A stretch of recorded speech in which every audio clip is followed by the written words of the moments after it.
Okay guys, here's a little update on the forge I made out of this little barbecue here. So here's the basic setup. The barbecue, you can see obviously I put a mod here. So I noticed with the lump charcoal, it sparks a lot, especially when you've got some air getting blown in there. And so what I did is I went and I bought some just steel flashing. Here's an example of a piece. And I used some sheet metal screws, some self-tapping sheet metal screws. Screwed them around to kind of contain those sparks. And what's interesting is that I found that it also helps get proper identification of the colors of the steel while it's heating. Makes it a lot easier to see in there. So I'm going to go ahead and get this started and kind of show you what it looks like. So as you can see, there's a tiny little bit of heat coming out in there, and what I did is I just lit a little paper bag, put some charcoal on top of it, and then I've got my bellows here that runs to that hair dryer that I took, and I wired it to a dimmer switch that I got at Home Depot.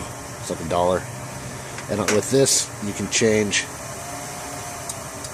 how much air is going through there, so you can keep your fire where you want it to be. And as you can see, it's starting to heat up pretty good.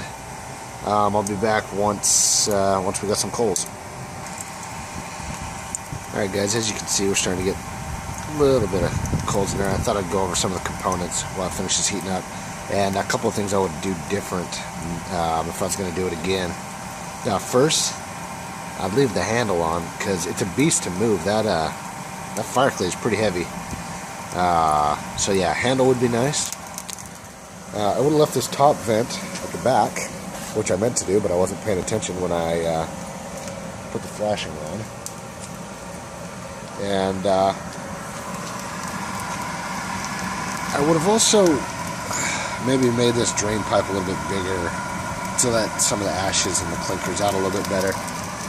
Now that it's heating up, you can see the sparks I was talking about.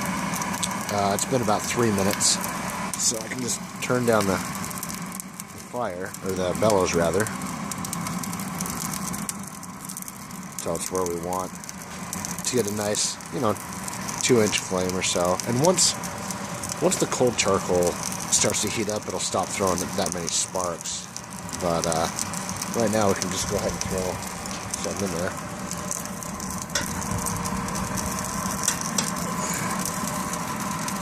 And start heating it up.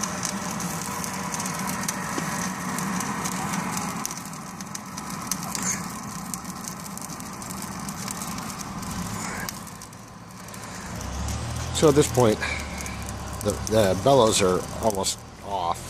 I don't know if you guys can even see in there.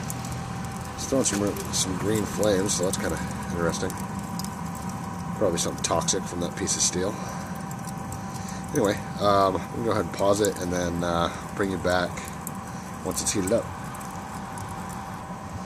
Apparently I shouldn't even have paused it. It's been about 5 seconds, and you can tell already.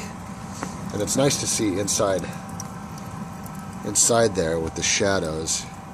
You can kind of get a good read on the color of the steel. You can see it cooling down pretty rapidly. If we put it back in there for a minute, get it dug down in there.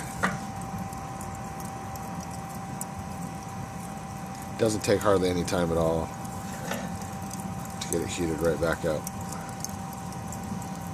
So all in all, I'd say it's pretty successful.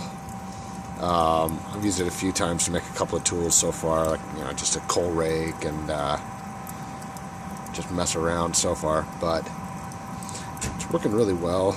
It's really fuel efficient too, because when you're ready to work on the steel, you turn the bellows down or off, and the fire goes way down. And then when you throw your steel back in, you just get the bellows going again, and it'll heat it right back up. And yeah, works really good. But as you can see, it still sparks quite a bit. But I'd say 90% of the sparks are contained in there, which makes it so they don't go light the trees around my house on fire, which is a bonus. But it heats up really fast once you get that fire, or once you get the bellows going. And yeah, it works pretty good. It's ready to start working. So if you enjoyed the video, go ahead and like it, share it, all that other stuff. And if you want to know more, let me know and I'll see what I can do. Take care.